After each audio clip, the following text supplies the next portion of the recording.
Hello everybody, welcome back. Today we're going to talk about memory and the role of memory specifically on how you feel every day, memory and your emotions. It doesn't matter whether you feel sad, anxious, happy, depressed, stressed.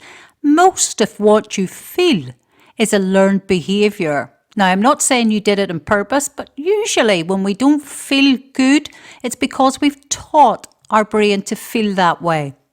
How does this happen? Well, let me tell you, it's to do with what we call implicit memory.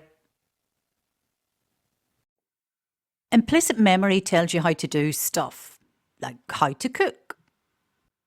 It helps you remember how to do your job every day. You've done the same thing over and over again so many times, it's sort of like it's become hardwired into your brain, it's become automatic.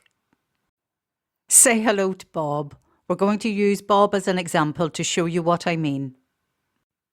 Bob's not really impressed with me using him as an example, and he's not really sure why. Bob has started to feel very angry now, and he doesn't know why.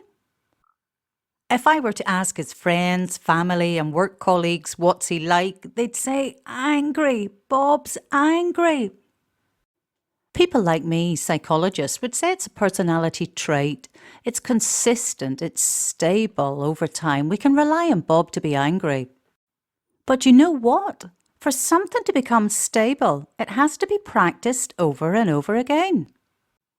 You didn't do this on purpose, Bob. It just means that you've experienced anger in many, many different situations and it's been stored in memory. This is Bob when he was a child. Maybe when he was younger and had to attempt something new, he might have felt a little bit nervous, afraid and anxious. This is what we call a personality state. It's not typical of Bob at this stage. Just when he attempts something new, he feels anxious and a little bit under pressure. But here's what's very interesting. It's not just what Bob was doing, trying something new in the classroom that gets encoded into his memory, but also how he felt if he was feeling nervous, tension or afraid. This is also getting encoded into his memory. So the next time Bob wants to try something new, he'll look to his how-to manual in his implicit memory, but as well as having instructions to tell him how to do something, he will also have the memory of feeling nervous, so he can remember to feel nervous. If this happens to Bob often enough, he might start to get frustrated and feel angry. And if he feels anger many, many times when he starts something new, this repeated anger turns into a personality trait, what we were talking about at the beginning of this video. It becomes stable. It's representative of Bob. When you factor in the negativity bias, remember when I says that we pay more attention to the bad than the good? Bob will pay more attention to those instances when he felt nervous or afraid than to probably lots of instances when he was having fun and feeling happy. So these negative experiences are growing bigger in his brain. His implicit memory, how to start something new, is being tainted, if you like, with feeling nervous and all the negative emotions that he has stored along with how to attempt something new. So when Bob, the grown man, goes to attempt something new, his how to attempt something new that has been stored in implicit memory contains all the negative emotions. And he will have years of practice at it at this stage, so he'll feel negative emotions and he won't know why.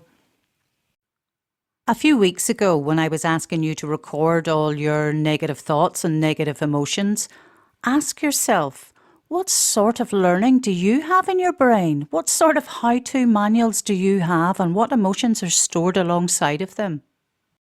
All of us, myself included, have a lifetime of learning.